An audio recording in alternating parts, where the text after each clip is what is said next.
Have you ever looked in the mirror and just thought, I've been going to the gym every week for the last year or more, and I really don't know if I've gained any muscle or if I still look the exact same? Well, you're not alone, and honestly, this is insanely common, and I completely understand how frustrating it can be. So we're going to run through a list of simple things that you need to tick off to make sure that you don't waste another year. It's important to know which stage of your muscle building journey that you are in, because without knowing this, you won't really know where to apply most of your focus to get the best return. Now keep in mind that these are super rough guidelines that I've just kind of made up based on my personal experiences in terms of like the years I'm going to run through, but the actual tips and steps to tick off is what I wish I knew when I first started or when I first hit my muscle building plateau. And just as a side note, if you go straight and follow the advanced protocols from day one, you will build the most muscle possible and you won't hit a plateau. But I'm gonna break it down in steps for you because otherwise it can be a little bit overwhelming and you don't need to do everything from day one. Stage one is the newbie stage. Now this is roughly, in my opinion, the first 1 to 3 years of consistent training. The newbie stage, you can simply get away with just lifting consistently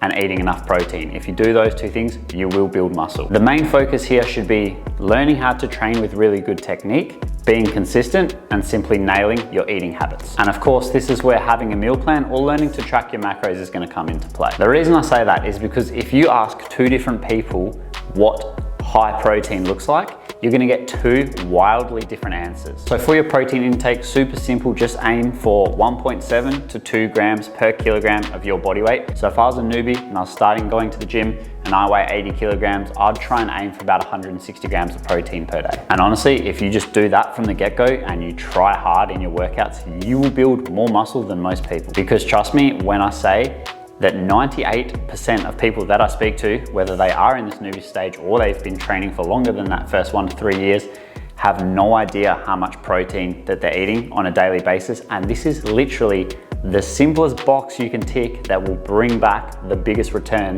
of investment for your time with your training. Next is the intermediate stage. Now, personally, I think this is in between about years 3 and years 5 of consistent lifting. Now you've hit another muscle building plateau, you're simply gonna wanna continue with what you're already doing, but now you also have to really focus on following a structured training program if you were not doing that already, and really taking note of how much weight you're lifting every week, how many reps you're getting, tracking the amount of sets you do per muscle group. That's probably a good thing to start doing at this stage.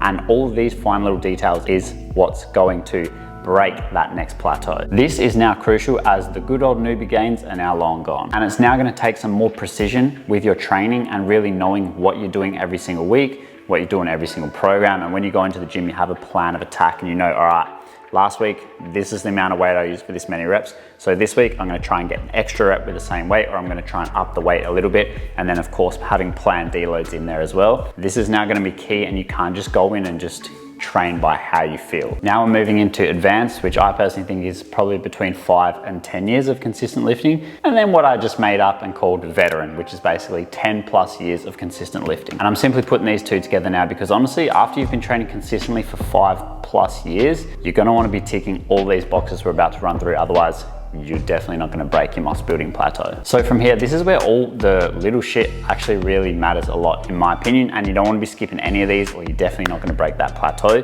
Number one, absolute given, you should be tracking your macros every single day. Number two, honestly, this is something I wish I did way sooner, and that's following the structured program that you've got every single week, and not just following it, but every single week you go in, either try to increase by at least 1 rep per set, or go up to that next weight. And these only have to be tiny little jumps. They make a massive difference over the program. And then almost building up to like a peak week of the program. So that would generally be the last week of your training program before you take a deload. And on that week, pretty much every set should be balls to the wall, no reps left in reserve, in my opinion, trying to hit pretty much PBs for that program on every single set. But then after you do something like that, you have to then follow that up with a deload, or a lighter week basically, where you really cut all your volume down, your weight down, let your body recover, and then you can get back to the next program with the same concept in mind. Honestly, I wish I did this sooner, and take it from me, take those deload weeks, because otherwise you end up having a tear in your rotator cuff like I did because I didn't listen to my program and I just thought, I'm progressing so good, let me just keep going, and then my body just said, no chance. Number 3, getting enough quality sleep in every single night. And I know that's another given, sounds like a given, but you'll be surprised how many people have 3-day benders every month and then realize why their training's dog shit for the next 5 or 6 days. Number 4, another one that I really wish I took more seriously was dedicating long periods of time to a lean gaining phase. So probably anywhere between like 3 to 6 months of lean gaining, and in that time, trying to gain about 1 to 2% of your body weight per month. I think that's a really good speed to gain at. And number 5, doing the extra little things that will really help in your workouts, because after all, if you're nailing your macros, you're following your program, you're training hard, going into that gym session and being able to give it your all, that's what's going to dictate the growth. But if you don't do these little things, it can kind of take away from that. So this would include simple things like meal timing, so eating enough carbs pre and post workout to fuel those hard training sessions, spacing out your meals as evenly as possible so you can get a good consistent protein intake throughout the day, taking your creatine every day, can't forget that, staying hydrated, because if you're dehydrated, your performance in the gym will definitely suffer. And then, like I already mentioned, getting good quality sleep. And honestly, that's all it really comes down to. Sounds quite too simple, I know, but remember, simple doesn't mean easy. Gaining 1 to 2% of your body weight every single month in your lean gaining phase, going to the gym consistently, 4 to 6 times per week, trying to push every single session, it does get taxing mentally and physically on your body. It also requires a lot of self-discipline to be able to wake up every single day and stick to the plan and tick those boxes. But the good news is, now you have the step-by-step, you can start at the top, see which ones you're not implementing, kind of go down and tick those off first. Because like I said, if you do it in that order, you're gonna get the highest returns of growth,